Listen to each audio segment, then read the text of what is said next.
Hello and welcome to my latest video.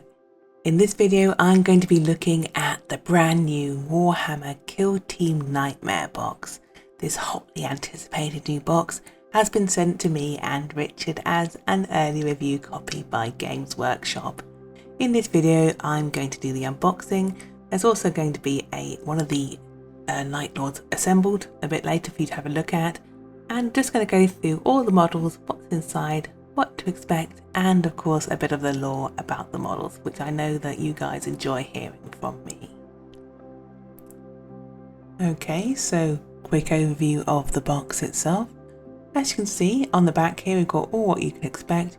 You've got your Nemesis Claws, you've got your Mandrakes, and you've got the Generatorial Hub, which I'll speak about in more detail in a moment, which is a really exciting large set piece. Of course, you've also got your decals. I had trouble finding them in this box, and you'll see that later, but it's something to look forward to. Okay, let's get started and get inside. So the box itself, as I said, it's got a 96-page Kill Team Nightmare book. Now this book, I love all the books that come in these boxes. I think they're one of my favourite parts because I love looking at the artwork and I love exploring more about the lore inside.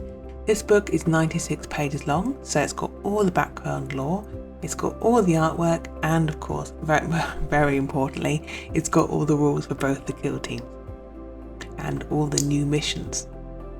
So let's get started with exactly what's inside here. We have the Generatorium Hub terrain piece. Now this is a large multi-level extraction rig that serves as the focal point of all the battles on Beta Decima, which is where the stage is set basically for Kill Team Nightmares.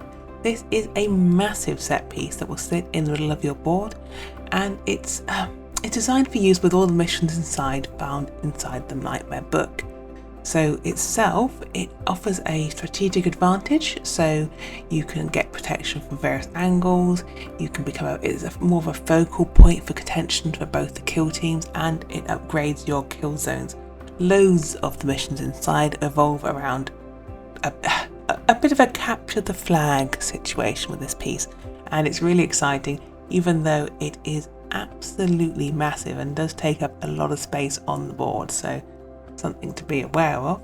So it's got what it does, it upgrades your kill zones, but also its raised gangways provide a convenient access while covering a significant portion of the seas. So I'm going to speak about this in more detail in a minute, but the Mandrakes, the Drakari Mandrakes, are like stealth fighters, and they emerge from the darkness to attack, and they've got almost their strategy is around sort of surprise attacks and then disappearing again, and this massive base with lots of places to hide is perfect for that if they get there first, so be aware. So there are some bases, very exciting stuff. Let's move on to the models. So the Drakari Mandrakes emerge from the shadows as a coven of spectral killers whose mastery over darkness is unparalleled. So these guys, they lurk within their shadow realm, and then they materialize with cold fury and supernatural skill. So they're adorned in this sort of, I think you may have quickly seen in those pictures, they're adorned with sort of a spectral fire, and it's sort of a ethereal, but it burns cold. It's a cold burning fire, and it's just great. It's exciting. In terms of weaponry, you can see them here. They have these sort of hooked blades, these rather nasty looking weapons they're there to just extract maximum pain from their prey. You know, they're not there to, well, they're efficient, of course they're efficient, but they don't want to kill you too quickly. They want you to suffer a little bit first. So they're great fun. I think they're fantastic and a little bit scary, and they should be really fun to play. So the Mandrakes, they may be enlisted by the Lords of Komoror, but they fight only for themselves. They are selfish, and they will strike with lethal precision when darkness cloaks the battlefield. As I said before, stealth is key in this game, and they will be lurking in the darkness, ready to get any unwary Night Lords, or anyone else really for that matter. Here's another really good picture showing that. ethereal fire. So, among them, their leader is the Mandrake Shadeweaver, and he stands as a harbinger of peril. So he commands the very essence of darkness to cloak the battlefield and ensnare all of their foes in shadow. Okay, so let's move on to our other faction in this box, in the Kill Team box. They are the Night Lord's Nemesis Claw. Now these guys were so much fun for me to research, and they are just fantastic, and just look at them. I just love the skin and the use of like fleshy bits of their enemies all over them, bits of flayed skin, bits of skulls. These are painted quite cleanly, but I think you can have a lot of fun with a bit more gore if you're so inclined. So let me tell you a little bit about these guys. At the forefront of terror stands the Nemesis Claw, a warband of Chaos Space Marines hailing from the infamous Night Lord's Legion. These warriors are transformed by a new upgrade sprue adorned with grisly trophies of their victims. So they can be draped into inflated skins, barbed hooks and skulls. So the main aim of these, really, they're looking to strike fear into the hearts of their enemies. So each one of these miniatures, as you can see, has a variety of really vicious weapons favoured by the sons of Conrad Kurz. So we've got the menacing chain glaive, we've got barbed talons, and we've got knives that are dripping with paralysing toxins. So their presence on the battlefield is really a testament to the absolutely brutal and sadistic nature of the Night Lords. And here they are, look at that. I just love his trophy with the unfortunate fella there on the top there. These are just so much fun. Okay, now I'd like to go into a little bit more detail about the operatives themselves. I'd like to thank Warhammer for their amazing write-up, which really helped me when I was doing my research on this, so huge thanks to them. Anyway, the Night Lord Visionary is the one who leads, basically, the Nemesis Claw.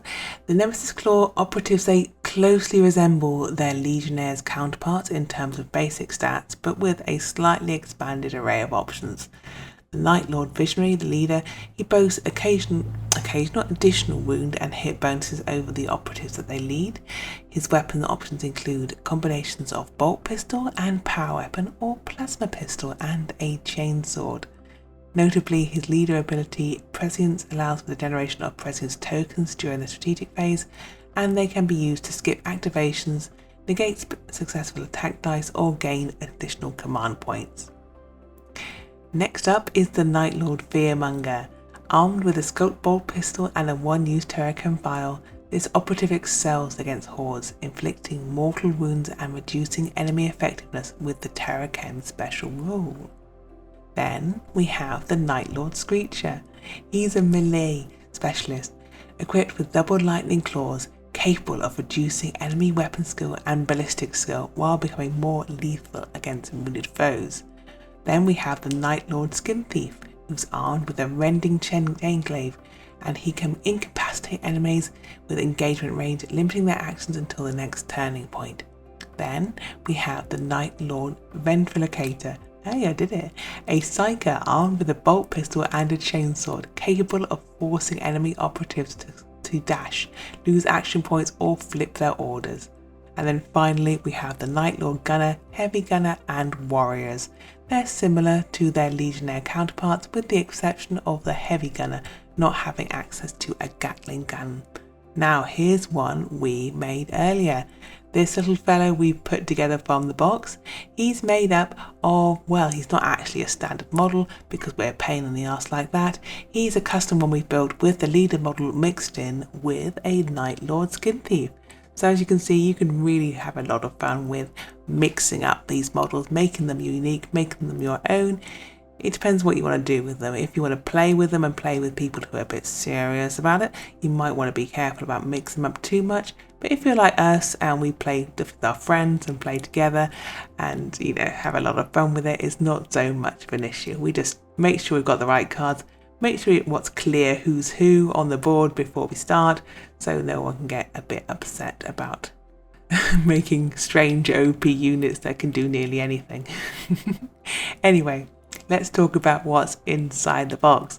Here we have our battle cards. Now these are lovely and clear and clean, and they will let you know all the stats for your units, all their sort of skills and what they can do, and it's really handy to have on board. They're made out of lovely thick card. I feel like really nice quality, which is really a plus for me. I'm a real stickler for nice cardboard. So sounds really that sounds really lame. I'm a stickler for nice cardboard. I just love nice cardboard.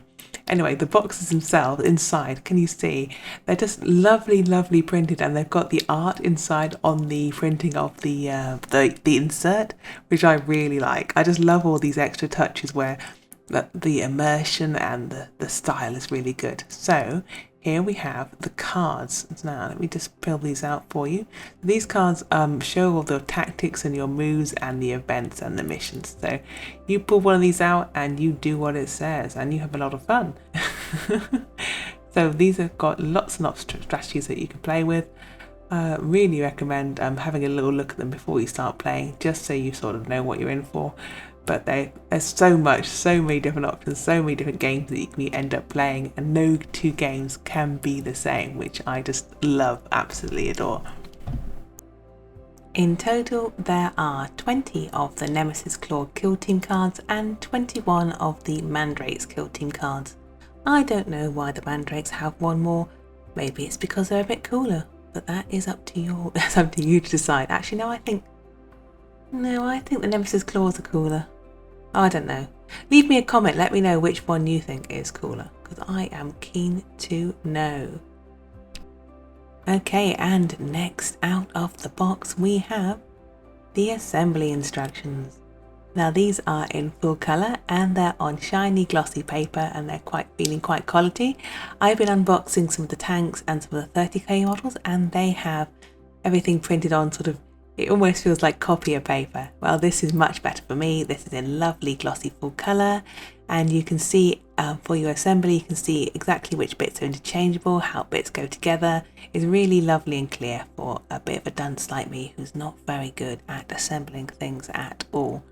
That's good. It's not push fit, unfortunately, but it should be alright. You should be able to manage it, unless you are really as bad as I am at assembling models.